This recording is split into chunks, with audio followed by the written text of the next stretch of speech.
Victor's face was livid. In that moment, he finally understood what it felt like to be completely and utterly cheated on. Losing all control, he pushed Bella. "You lying piece of trash! You've been playing me this whole time! You made a fool out of me, and I'll kill you! I'll kill you for this!" Bella collapsed into tears. Victor kept yelling at her. "We're getting a divorce! We're done! And if you don't agree, I'll find someone to kill you, your parents, and your brother." Bella completely fell apart. She had done everything she could to marry into the Case family. She wanted to be a wealthy wife for the rest of her life.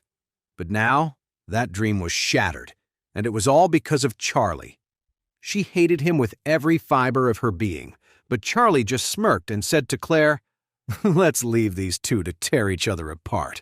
Let's go." With that, he took Claire's hand and led her toward the elevator. Claire's eyes were wide with shock. She couldn't believe it. How did Charlie know so much about Bella's past? Her gaze shifted to Charlie, and she asked in disbelief, "Did you have her investigated?" "How could I? Where would I get that kind of power?" Charlie laughed. "A friend of mine was really hurt by Bella a while back. He's been digging up dirt on her ever since. I just didn't expect it to be so useful tonight." With that, he guided her into the elevator. As soon as the doors closed, Charlie pressed the button for the top floor. Claire quickly asked, "Charlie, did you press the wrong button? The top floor is the Sky Garden, isn't it?" Charlie smiled. "The Sky Garden is exactly where we're going." The words hit Claire like a bolt of lightning. The Sky Garden? How could that be possible? Everyone in Orris Hill knew that the Sky Garden had been booked tonight by some mysterious, wealthy person. Even with all of Charlie's hidden talents, there was no way he could book the Sky Garden for their third wedding anniversary. But then, a wild idea popped into her head. Could Charlie be the mysterious man who had booked the entire Sky Garden? It seemed impossible, like a fairy tale. But right now, what other explanation was there? Thinking about it, Claire couldn't help but ask, "Charlie, did you book the Sky Garden?" Charlie smiled. "Yes, I wanted to give you the biggest surprise of your life today. A perfect wedding celebration that no one could ever replicate." "What?" Claire felt like her brain just shut down. If this was really the big surprise Charlie had planned for her, then didn't that make her the happiest woman in all of Orris Hill tonight? Her breath caught in her throat, and she could hardly think straight. Just as her mind was reeling, the elevator doors opened onto the top floor of the Aurelius Grand. A staff member at the entrance bowed slightly. "Miss Clare," he said with a smile, "on behalf of the Aurelius Grand, I'd like to offer our warmest congratulations to you and Mr. Charlie on your wedding anniversary tonight." Charlie waved his hand at the staff member. "You can all go now." Instantly, all the staff disappeared, leaving the entire Sky Garden to just Claire and Charlie. Claire felt like she was in a dream. She was standing in a massive, luxurious space. A magnificent crystal ceiling cast a clear, soft light, making the whole Sky Garden look elegant and serene. Soft, classical piano music filled the air, seeming to melt away any tension or worry. The air was filled with the scent of fresh, exotic flowers, flown in from overseas. The fragrance wasn't overpowering, just a subtle, beautiful scent that made everything feel peaceful. Then the music shifted, and the classic wedding march began to play, its beautiful melody echoing through the space. As Claire was taking in the breathtaking scenery, she saw Charlie walking toward her. He had changed into a handsome suit and holding a bouquet of flowers. With every step he took, shimmering red hearts bloomed across the crystal glass floor beneath his feet. The hearts seemed to dance in time with the music, creating an incredible visual effect. At that moment, outside the Sky Garden, a crowd of people was pressed against the glass walls and floor, trying to see what was happening inside. The only problem was that the glass of the Sky Garden had been intentionally blurred.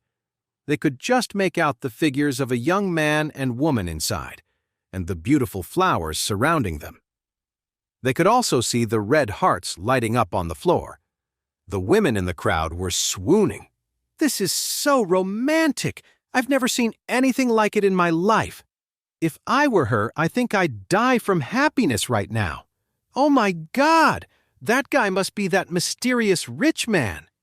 It's a shame we can't see his face. What a tease! The scene inside the Sky Garden completely captivated the crowd watching from the outside. Thousands of people stared up, their faces a mixture of awe and intense envy. Their eyes were filled with good wishes as they gazed at the grand garden that seemed to be floating in the sky. Countless women burst into tears, overwhelmed by a jealousy so strong they wished they could trade places with the woman inside, the star of this incredible night. Even though no one could see their faces clearly, they could all feel how incredibly happy she must be. Charlie walked toward her, gesturing to the sparkling city lights of Oris Hill outside the floor-to-ceiling windows. He looked at her lovingly and said, "Claire, I love you. I couldn't give you a proper wedding back then. I hope you like this one. A wedding just for the two of us." Claire finally snapped back to reality, covering her mouth with her hands as tears streamed down her face. They fell like little pearls onto the crystal floor. Hearing his words, Claire couldn't hold back her emotions any longer. She rushed forward and threw her arms around Charlie. "I love it! I really love it! Thank you! Thank you, Charlie! Thank you!" As she spoke, she cried even harder. In that moment, she felt that all the pain and disrespect she had endured for the past 3 years had been completely worth it. It didn't matter how Charlie had managed to do all this. Right now, she was happier than she had ever been. Tonight, she was the happiest woman in all of Oris Hill. Through the blurry crystal glass, the whole city of Oris Hill watched this incredibly grand wedding. And while tons of people were super envious, they were also wondering who the couple getting married in the Sky Garden was. The couple was a total mystery.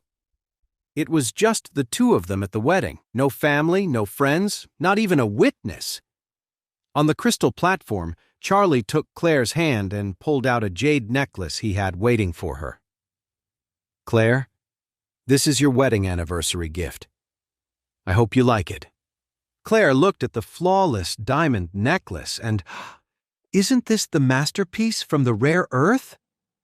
"Charlie, where did you get it?" As she spoke, Claire was stunned. Could Charlie be that super rich guy from the video? How else could this diamond necklace be in his hands? But no, that can't be right.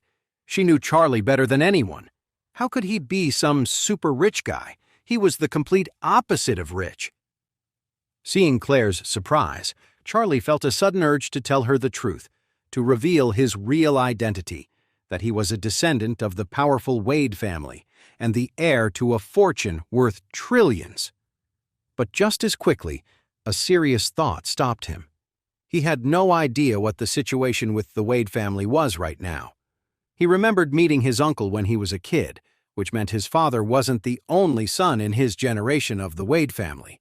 And if he had uncles, they probably had kids of their own, heirs. Those cousins would definitely see him as a threat. If he revealed his identity without knowing the full picture and without the power to protect himself and Claire, he was afraid she would be killed. Rich families could be ruthless when it came to fighting over money. He couldn't risk his beloved wife's safety. Thinking about this, he decided to lie. "This necklace looks exactly like the one from the rare earth," he said, "but it's actually a copy I had someone make. It's made with good jade, but it's nowhere near the quality of the one from the rare earth. This one cost me tens of thousands." Then, Charlie asked Claire nervously, "Claire, do you not like it?" Claire felt a wave of relief. That made a lot more sense. She smiled and said, "Silly, how could I not like it? You've done so much. I'm beyond moved." Charlie let out a breath he didn't realize he was holding and quickly fastened the jade necklace around Claire's neck. He looked into her eyes with sincerity and said, "Claire, I know you've put up with a lot being married to me for the past 3 years, but starting today, I promise no one will ever bully you again." Clare nodded, her heart full. In that moment, she realized her husband was finally stepping up. When the night was over, Charlie quietly led Clare to a private elevator in the Sky Garden. The crowd of onlookers felt a sense of disappointment. Had the hero and heroine already left? It was like they appeared out of nowhere, gave the world a glimpse of this incredible romance, and then just vanished.